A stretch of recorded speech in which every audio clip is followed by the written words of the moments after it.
হাগ্ৰামা মহিলাৰীও ডাঙৰীয়াও বহুতবাৰ কৈছিল যে এপছু মানে ইউপিপিএল মানে এপছু এইটো সঁচাকৈ এইটো বাস্তৱ বুলি আমি ক'ব পাৰোঁ। ইউপিপিএল দলে বিটিআৰ চুক্তিৰ ৰূপায়ণ নহ'লে এইবাৰ বড়োলেণ্ড খুজিব। सान्दुङा दिनै फुंनिफ्रायनो अयथासार गोरा जादों।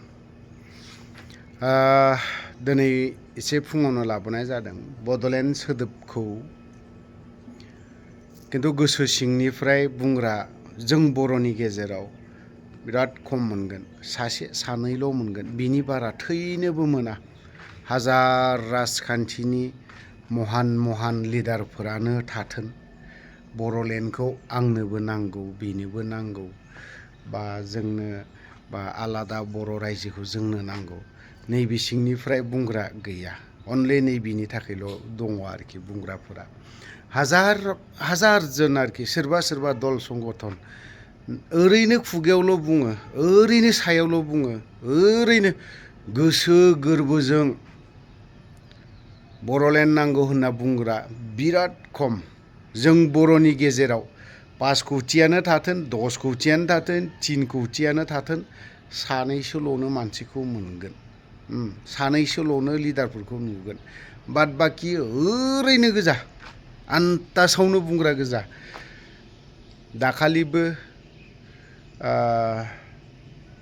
राजखान्थि दोलो इउपिपिएलआ जों बर'लेण्ड सोमावसारनायाव जोंहाबो एकमत।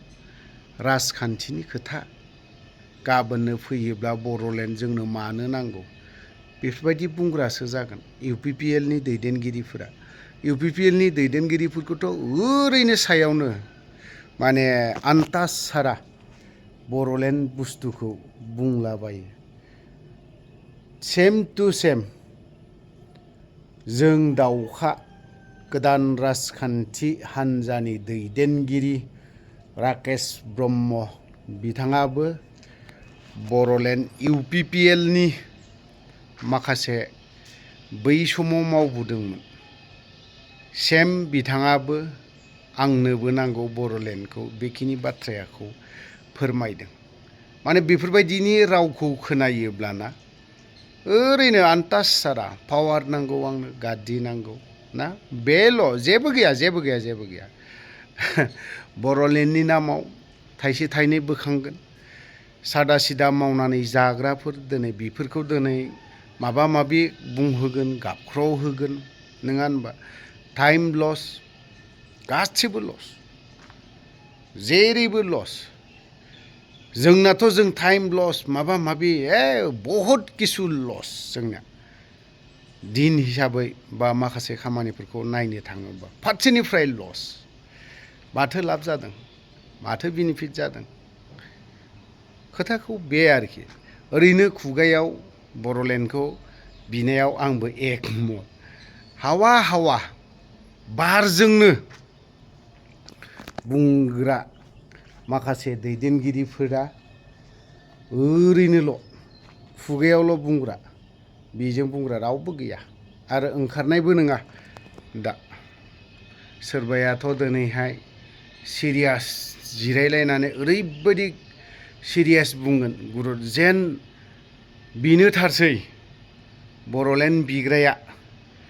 माखासे मोखांफोरखौ नायोब्ला बिनि उनाव अखानायै माखासे बाथ्राखौ रायलायहरफिनोब्ला अनलि खुगायावल' बुंग्रा, सायावल'। कयेकजन थेफा थुफानो बाथा बुथानो बेफोरबो बर'लेण्डनि बाथ्रा बुंग्रा दङ। बिसोरथ' 1000 मोनबानो स्लिम, बिसोरनि खुगायाव बर'लेण्डनि बा बड'लेण्डनि बाथ्रायानो ओंखारा। मिनिनो ओंखारो बेफोरबायदिखौ। जोंथ' जों बिग्रा नंखायाबो दे, जोंथ' जों दे नोंसोरनि मथेब्ला जों जेबो नङा। थ' गोलाव बाथ्रा बुंनो सानाखै, राकेश ब्रह्म बिथांनि बर'लेण्ड बिनायनि सोमोन्दै माखासे बाथ्रा बुंनाय, बेखौसो जों खोनासंनानै लानि। ইউপিপিএল দলৰ উপ সভাপতি বুলি কৈছে, হয় না নহয় মই চিনি নাপাওঁ। আৰু যি কৈছে খুব ভাল কথা কৈছে যে ইউপিপিএল দলে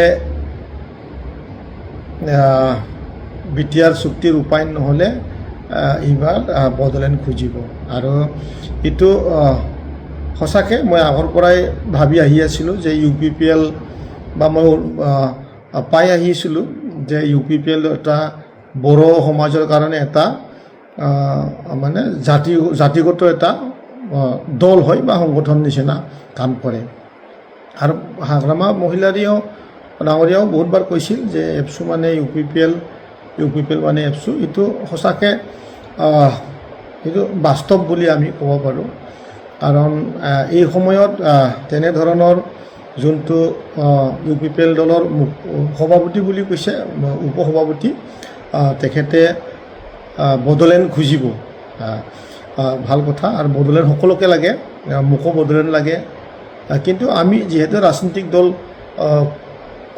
আমি ৰাজনীতি কৰোঁ গতিকে ৰাজনৈতিক দল